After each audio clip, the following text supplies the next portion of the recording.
వికారాబాద్ జిల్లాలో విద్యార్థి మృతి కలకలం రేపుతోంది. కులకచెర్ల ప్రభుత్వ ట్రైబల్ వెల్ఫేర్ బాయ్స్ స్కూల్లో 10వ తరగతి చదువుతున్న దేవదాస్ రాత్రి వసతి గృహంలోనే మరణించాడు. తాను పడుకున్న బెడ్ మీదనే మృతి చెందడంతో హాస్టల్లో ఏం జరిగిందనే అనుమానాలు వ్యక్తమవుతున్నాయి. ఉదయం బెడ్ మీద నుంచి దేవదాస్ లేవకపోవడంతో పరిగి ప్రభుత్వాసుపత్రికి అతన్ని తరలించారు. అయితే అప్పటికే అతను మృతి చెందినట్లు తెలిపారు వైద్యులు. తన కుమారుడి మరణ వార్త తెలుసుకున్న కుటుంబ సభ్యులు పరిగి ఆసుపత్రికి చేరుకుని ఆందోళన చేస్తున్నారు. ఇక విద్యార్థి వసతి గృహంలో మరణించడంతో పలు అనుమానాలు వ్యక్తమవుతుండగా ట్రైబల్ డెవలప్మెంట్ అధికారులు ఆసుపత్రికి చేరుకుంటున్నారు.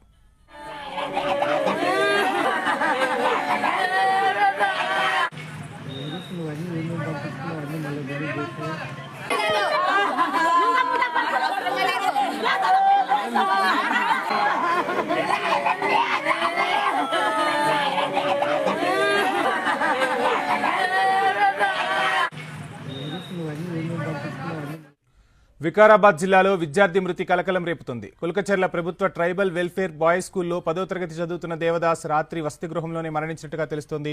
ఇదే అంశానికి సంబంధించిన ఫుల్ డీటెయిల్స్ మా ప్రతినిధి అమరేందర్ రెడ్డి అందిస్తారు. అమరేందర్, వికారాబాద్ జిల్లా కల్పచెర్ల మండల కేంద్రంలో ఉన్నటువంటి గిరిజన బాలల వసతి గృహంలో దారుణ ఘటన చోటు చేసుకుంది. ఎందుకంటే ఈ నేనవద్ద దేవేందర్ అనే పదవ తరగతి విద్యార్థి అనుమానాస్పదంగా మృతి చెందాడు.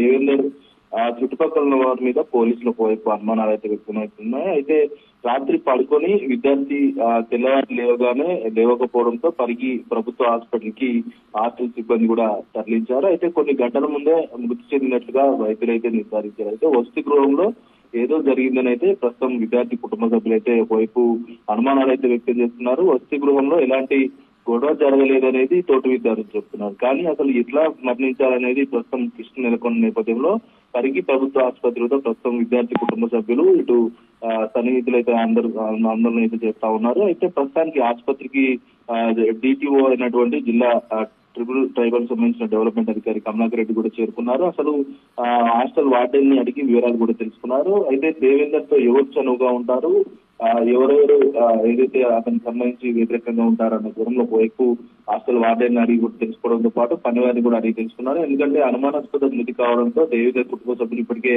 ఒకవైపు ఆరోపిస్తున్నారు. వైద్యులు కూడా కొన్ని గంటల ముందే మృతి చెందాడని కూడా నిర్ధారించిన నేపథ్యంలో అసలు ఎలా మృతి చెందాడు, ఏమైనా దేవేందర్ కి ఏమైనా పాత వ్యాధులు ఏమైనా ఉన్నాయన్న కోణంలో ప్రస్తుతం అయితే ఒకవైపు ప్రస్తుతం అక్కడ పోలీసులు ఒకవైపు దర్యాప్తు చేస్తా ఉన్నారు. ప్రస్తుతం కేసు అయితే నమోదు చేస్తున్నారు. అసలు దేవేందర్ మృతికి గల కారణాలకు సంబంధించి అయితే దర్యాప్తు అయితే వేగవంతం చేశారు. Thank you Amarender.